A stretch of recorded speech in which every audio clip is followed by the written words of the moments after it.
உங்களையும் ஒரு நாள் உயர்த்துவாருங்க.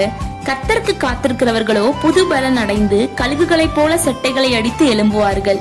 ஏசாயா 40:31. ஹென்றி ஃப்ராஸ்ட் என்பவர் முதல்ல ஹட்சன் டெய்லரை பார்ப்பதற்கு முன்னாடி அவர் கருப்பு தாடி வச்சு கம்பீரமாக கட்ட குரல்ல பேசுவாருன்னு நினைச்சிட்டு இருந்தாராம். ஆனா அவரை சந்திச்சக்கு அப்புறம் தான் அவர் அப்படி இருக்கவே இல்லையா.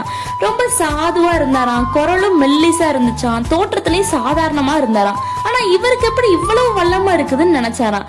அதுக்கப்புறம் அவர்கிட்ட நெருங்கி பழகுற வாய்ப்பு கிடைச்ச போதுதான் அவருடைய பலன் அவருடைய சரீரத்துல இல்ல தேவனிடத்துல இருக்குதுன்னு புரிஞ்சுக்கிட்டாராம். நம்ம சாதாரணமானவர்களாக பலவீனம் உள்ளவர்களாக இருந்தாலும் கர்த்தருக்கு காத்திருந்தா தேவன் நம்மள பலவான்களாக மாற்றுவாருங்க. சாதாரணமா இருந்த ஏசப்போட சீஷர்கள் காத்திருந்து பரிசுத்த ஆவியானவரை பெற்ற போது அசாதாரணமான பலனை பெற்று கொண்டாங்க. இந்த உலகத்துல சந்திக்கிற மனுஷங்க ஒருவேளை நம்மளோட தோற்றத்தை பார்த்து மதிப்பிடுவாங்க. ஆனா நம்ம ஆண்டவரோ நம்மளோட இருதயத்தை பார்க்கிறாருங்க. உலக மனுஷங்க கண்கள்ல நம்ம ஒருவேளை சாதாரணமா தெரியலாம். ஆனா அவருக்காக அசாதாரணமான காரியங்களை செய்யும்படி அவர் உங்களையும் ஒரு நாள் நிச்சயமா உயர்த்துவாருங்க. அதுக்காக நம்ம செய்ய வேண்டியது ஒன்னே ஒண்ணுதான். அவருடைய பாதத்துல நம்ம காத்திருக்கும் போது அவர் நமக்கு புது பலனை தருவாரு.